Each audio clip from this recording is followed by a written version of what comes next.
Hi everyone, and welcome back to another video with me, Shruti Vashist. You're watching Living Our Ascension. So in this video, I want to speak to you about how to break out of the matrix. So the matrix, in short and in simple terms, is this collective consciousness, you can say, that is based around the ideas of society. So it's all of the conditioning that we've had growing up, from school, from our parents, and basically what society tells us, and the identification we have from that, and the life we have built around that. That is what the matrix is. Whereas the more natural order of life is called the creatrix, which is based in nature. It's based in natural cycles. It's based in things that have existed before us. We are made from nature itself, so they have a more organic flow. They are more sustainable. They feel good in the body, and essentially that is what is authentic to us. So how do you break out of your dependence on the matrix and instead function from the creatrix or the natural order of life? So that's what this video is about.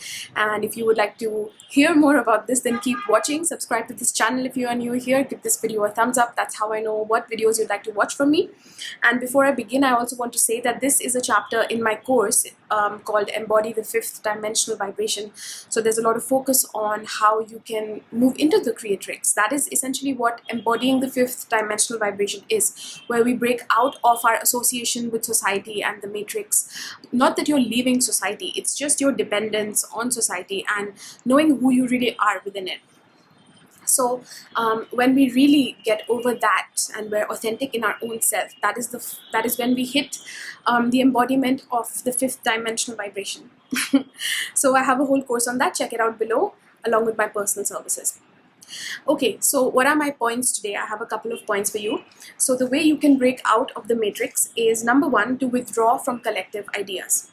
So let's say if you are used to waking up every morning and just reading the newspaper, or speaking to your workmates, let's say, and you always hang around on your weekends, you meet the same group, the same circle of friends that you've had for a really long time, and they have a certain set of beliefs, and maybe yours don't even resonate, but you're used to that, you feel comfortable. So this is about non-attaching yourself from those energy cords that have already formed.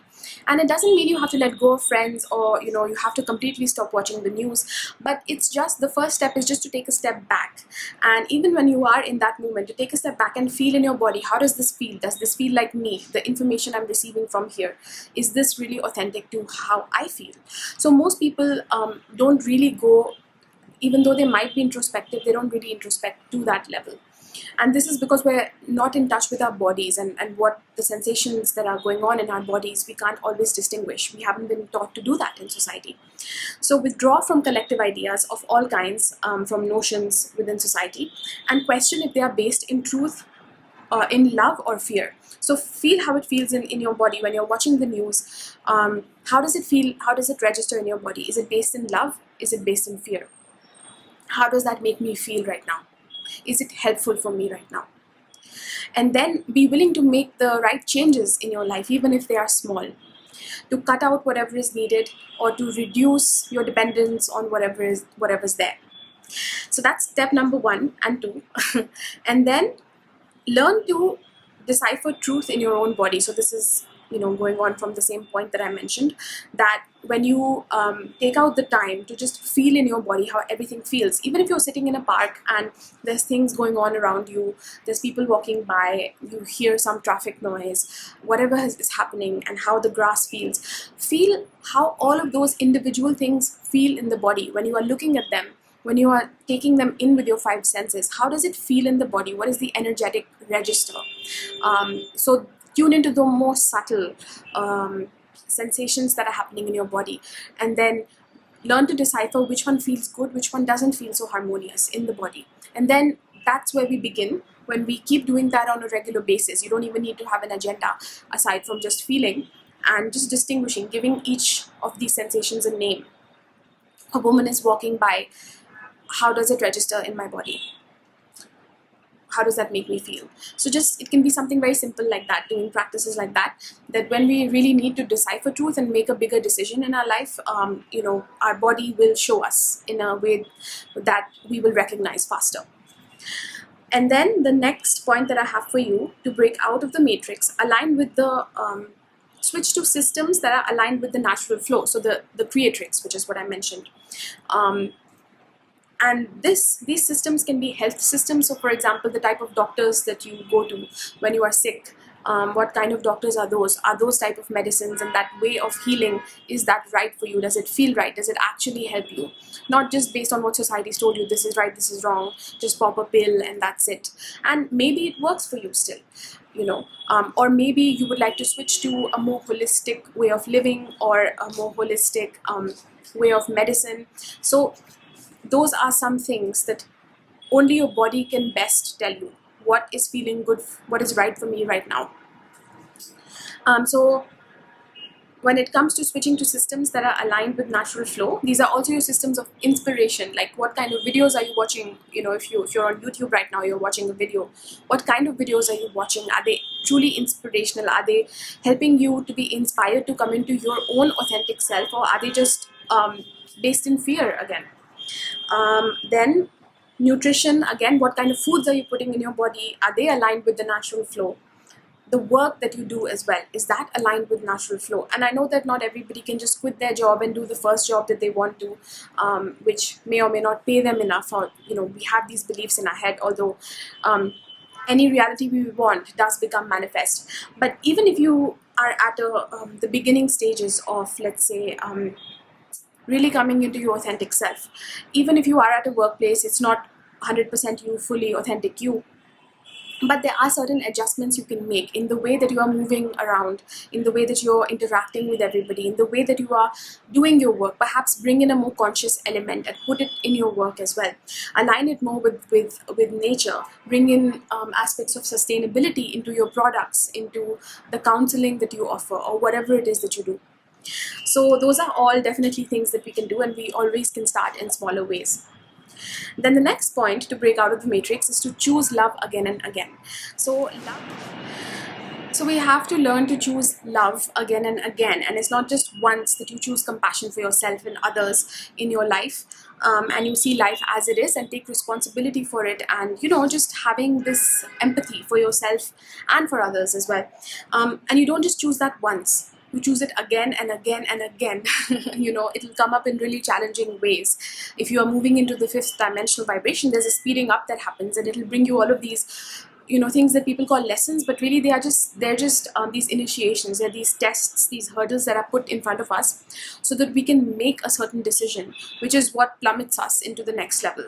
But you do have to choose love again and again and again, and, you know, one day it'll just become habit. It will become something, your vibration itself will change, and it won't be so difficult anymore.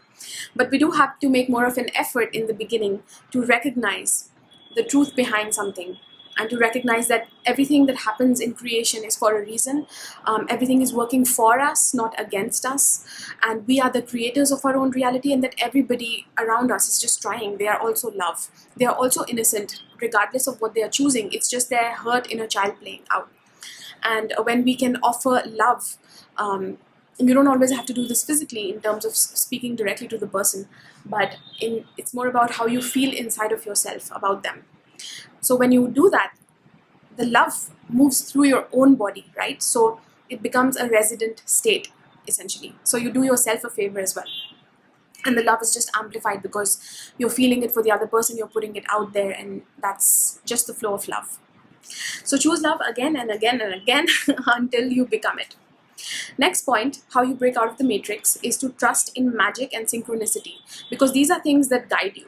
So when you really have, you know, the dynamics of manifestation, of synchronicity, how it works is that we have a strong desire in our heart. We're passionate about something. We feel passion, or the strong desire comes up in the body. And when we actually recognize that and we feel good about it, we feel grateful, our whole body opens up to receive that, yes, this is my desire. Then it becomes, it becomes active in our life and then synchronicities start happening that are around the same subject. So let's say you want to manifest more love in your life, and let's say you're single and you really want a relationship, and you want a healthy relationship, not like the ones you've, let's say, had before. Then when something small happens in your life, the first time that you think that I really desire this, a healthy relationship, and then let's say you're walking around in your life and you see a couple and they're fighting, and you recognize that this used to be you and you can have compassion for that instead of judging it. That's choosing love. And you recognize that this is a synchronicity. I'm feeling differently. Perhaps in the past I would have judged this. So that becomes the first step. Then let's say you keep going around, and the next day you spot people who are in love, or they are doing, like, they're together, there's friendship, there's love, this energy that's there, and you feel really good just witnessing that in your reality, and you recognize, I'm seeing this because this is what I feel and it feels so good. So this is how synchronicities build and build and build and become manifest. So it's recognizing that life is magical, that I am creating my own life based on the thoughts and the choices I'm making inside of myself. My life is manifesting. It gathers momentum, whatever energy I'm feeling in here, and I put out there. So trust in magic and synchronicity. It will guide you. It will bring you signs as well. Open up to new opportunities, things that you haven't done in the past. Ouch, mosquito. So the next point that I have is relinquish all gods, masters and guides, and switch to this instead, to choosing love. Because that, when you start choosing love and you start discerning truth in your own body, your own higher self comes through. Your own higher self is your God self. So it's like the presence of God inside of you. So rather than heavily depending on masters outside of yourself, whether that is a religion that you follow, even spiritual guides that you follow, and you're overly dependent on them. Of course, it's really nice to get inspiration, from somebody that we resonate with, and they may serve us for a while. But it's not about then being attached to that being or that idea. It's about that vibration that you are loving in them, igniting that inside of you and allowing it to also come through. Even when you're watching someone, it should make you feel like it's bringing out your own inner God self and not making you dependent on them.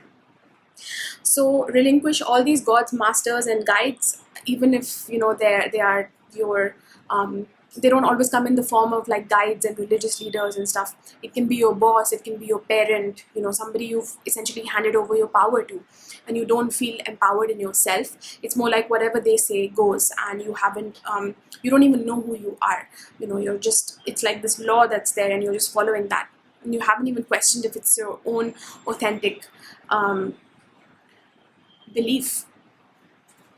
So the last point that I have for you is to embrace death and transformation, to embrace the process of death and transformation. This is the divine feminine in us, and it's only when we submit to this, to sort of coming undone, to allowing life to breaking us in a way, breaking, because when you break, it's not that you're dying physically, it's that your ego, the identity that you have identified yourself as, that you have associated with who you are, that breaks, and you move into a higher one, an association of yourself that is beyond this dimension.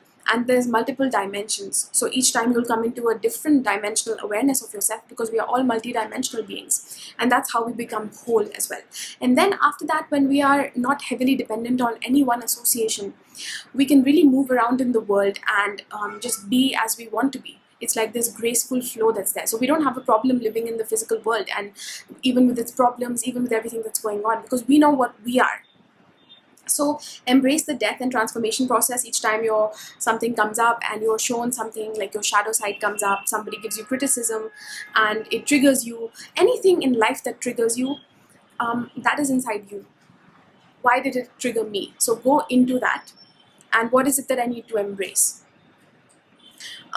So make the unknown zone your new comfort zone. So we need to bring in this element definitely, to be able to trust our bodies, the authenticity that lives within us rather than whatever we see around us, to be willing to try new things, to be willing to just let go of this identity, this ego that we think that keeps us safe, you know, for our survival. But there's so much more to us, and we can live a much more free life, and then we can offer that and put that out into the world as well. So yeah, those are my tips for you for today. I hope that you enjoyed them. Let me know if you have any other tips, then you can leave them below for our viewers. Tell me how you found this video, what other videos you'd like to watch from me. Let me know in the comments, and I'll see you in the next one. Thank you so much for watching.